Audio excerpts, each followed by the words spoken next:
যৌবনের কালে যেদিন তোমায় দেখেছি, এ দেহ পিরজিলার মাঝে আপন করে রেখেছি। হ্যালো গাইস, তো আবার একটা দুঃখজনক ভিডিও নিয়ে আসলাম। তো দেখতেই পাচ্ছেন এখানে একটা পাখি বসে আছে। তো ওকে আমি একটা গাছ ছাটাতে গিয়ে পেয়েছিলাম। তো অনেক কষ্ট লাগছে ওর কথা বলতে। ওকে আমি নিজের থেকেও বেশি ভালোবাসতাম। তো ও আজকে নিয়ে আমাদের সাথে, দেখুন ছোট থেকে অনেক বড় করেছিলাম। তো যখন ওড়াল শিখলো তখনই একটা বিড়াল এসে ওকে নিয়ে চলে গেল।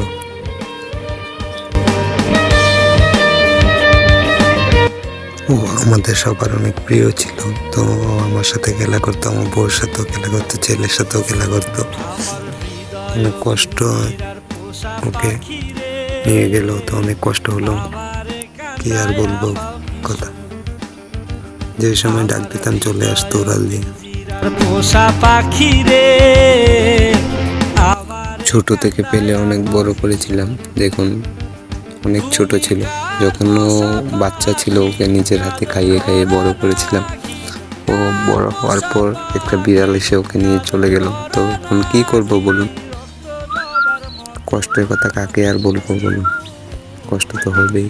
অনেক ছোট থেকে পেলে যে বড় করেছিলাম, তো ওকে নিয়ে ভিডিও করতে আমার কষ্ট হচ্ছিল। তো অনেক কষ্ট করে একটা ভিডিও বানালাম। গাইস, ওর জন্য দোয়া করবেন সবাই। ও যেন পুনরায় জন্ম হয়ে আমার কাছে আসে। আমার সব থেকে প্রাণের প্রিয় বন্ধু ছিল। যখনই ঘরে আসতাম ও আমাকে ডাকতো, আমি ওকে শীষ দিলে ও আমার সাথে উত্তর দিত। কি আর বলবো দুঃখের কথা, অনেক কষ্ট লাগছে আজকে। ভেবেছিলাম ওড়াল শিখলে ছেড়ে দেবো, ওড়াল তো শিখলে ছাড়া আর হলো না। মুক্ত আকাশে ছাড়বো ভেবেছিলাম, ছাড়তে আর পারলাম না। ওর জন্য একটু সবাই মিলে আশীর্বাদ করবেন যে ও যেন ভালো থাকে। তো বাই বাই গাইস।